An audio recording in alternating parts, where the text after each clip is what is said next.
Oi, nono ano, tudo bem? Como vocês estão? Espero que estejam todos bem, em casa, se cuidando, para que possamos retornar em breve com muita saúde, certo?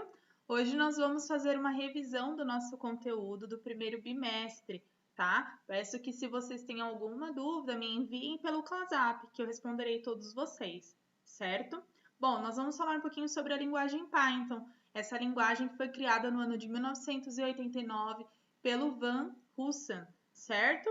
Esta linguagem ela está presente no YouTube, Spotify, então alguns recursos que nós usamos no dia a dia foram criados usando essa linguagem. Talvez muitas pessoas nem saibam que ela existe, mas ela é muito importante, tá? Muitas plataformas digitais atuais utilizam a linguagem Python. Bom, vamos a falar um pouquinho agora do programa utilizado para programar Python. Então, nós usamos o CodeWith, certo? Esse programa ele é gratuito, tá, turma? Então vocês podem fazer o download em casa. Vocês já fizeram todo o processo comigo, né?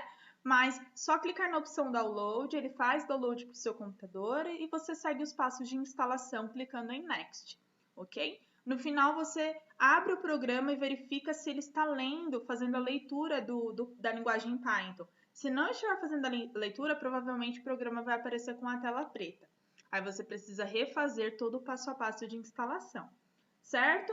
Esse programa é bem simples de usar. Nós temos uma barra de ferramentas, como vocês estão vendo, e nós temos a opção de criar um novo arquivo, fazer o upload de um arquivo, salvar, pausar o arquivo, fazer o debug, que é para você verificar se tem algum erro, tá bom? É um programa bem simples mesmo. Usando aqui esse programa, em sala de aula, nós fizemos o código que está aí na tela de vocês. Esse código é um código para calcular a raiz quadrada. Então, como isso foi feito? Nós usamos uma biblioteca matemática chamada ImportMath. Essa biblioteca ela é utilizada para importar algumas funções matemáticas e uma delas é a raiz quadrada de um número.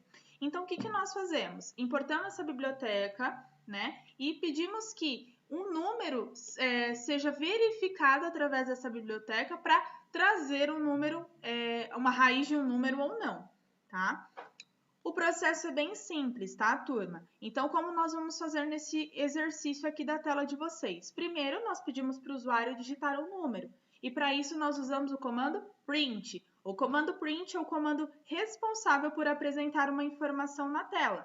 Nesse exemplo, a informação a ser apresentada na tela é calculando a raiz quadrada de um número.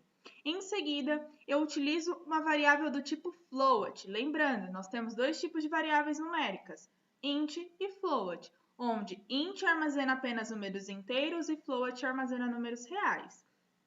A variável criada foi a variável chamada de a. Então, a recebe float, input, digite o número. Input é o comando responsável por captar o que vai ser digitado pelo usuário e armazenar na variável. Então, ele verifica qual tecla o usuário digitou, armazena essas teclas dentro da minha variável a. Em seguida, nós usamos o comando R mathsqrt. O que faz esse comando? Esse é o comando de raiz quadrada. Então, o que tiver após o comando é o número que vai ser captado para trazer a raiz quadrada. Nesse exemplo, o que ele vai fazer? Pegar o número que o usuário digitou e fazer uma verificação se esse número tem raiz quadrada ou não e trazer essa raiz quadrada na tela usando o comando print, tá? Lembrando que o resultado final está armazenado na variável R. Por que temos duas variáveis nesse comando? Porque uma variável é a variável que vai armazenar o número que foi digitado e a outra é a que vai armazenar a raiz quadrada do número digitado, ok? Tem alguns comandos que nós usamos mais de duas, três variáveis. Isso vai depender muito do tipo de algoritmo que é criado. Aqui na apostila nós temos outros exemplos, como por exemplo, um também que nós já fizemos, que é a medida em polegadas. Então, o que esse algoritmo faz? Ele verifica a polegada, então o usuário digita a polegada e ele verifica, converte essa polegada em centímetros cúbicos. Então, nesse exemplo, aqui nós temos uma variável chamada centímetros. Essa variável ela armazena o número digitado pelo usuário, que vai representar as polegadas, e calcula a variável com 2,54. Cada polegada possui 2,54.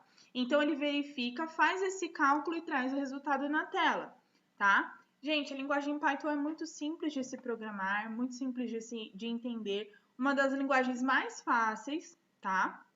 A linguagem C++ e a linguagem C são mais complexas, precisam de ponto e vírgula no final, abre chave, abre colchete, fecha colchete. Isso aqui na linguagem Python não existe, é uma linguagem super clara, né? Super simples de se entender. Vamos para mais um exemplo aqui, de um exercício também que nós já fizemos. Então, foi o exercício para conversão de Celsius a Fahrenheit. Então, como que é esse exercício? Ele verifica um número, né, que vai ser armazenado dentro da variável Celsius. Quem digita esse número? O usuário. Por isso que eu tenho o comando input. Lembra, o comando input vai captar aquilo que foi digitado. Então, esse número será armazenado dentro da variável Celsius, que será do tipo float. Por quê? Porque temperatura pode ser um número com casa decimal. Em seguida, eu criei mais uma variável chamada f. Essa variável vai receber o valor de Celsius vezes 1,8 mais 32.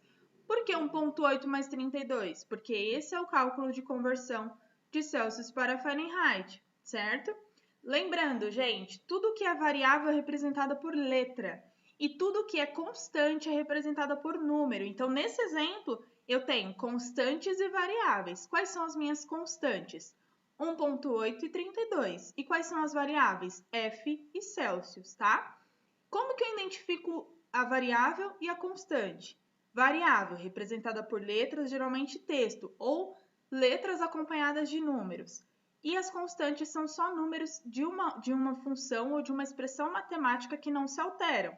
Exemplo, o valor de Celsius poderia ser qualquer um, mas o número 1,8 e o 32, eles não podem se alterar. Então, por exemplo, eu quero saber quanto é 32 graus em Fahrenheit. Então, ali no lugar de Celsius vai o número 32.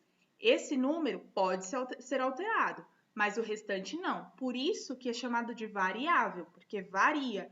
Eu posso ter uma variação numérica, diferente de uma constante, porque a constante ela fica com o valor que ela recebe inicialmente, que ali no caso 1,8 e 32. Certo, pessoal? Foi isso que nós trabalhamos durante esse bimestre. Façam a leitura de todo o conteúdo para que a gente possa entrar lá no segundo bimestre com o pé direito, sem dúvidas, tá bom? Se vocês precisarem de mim, podem me procurar, podem me mandar mensagem pelo WhatsApp. Beijos e tchau, gente!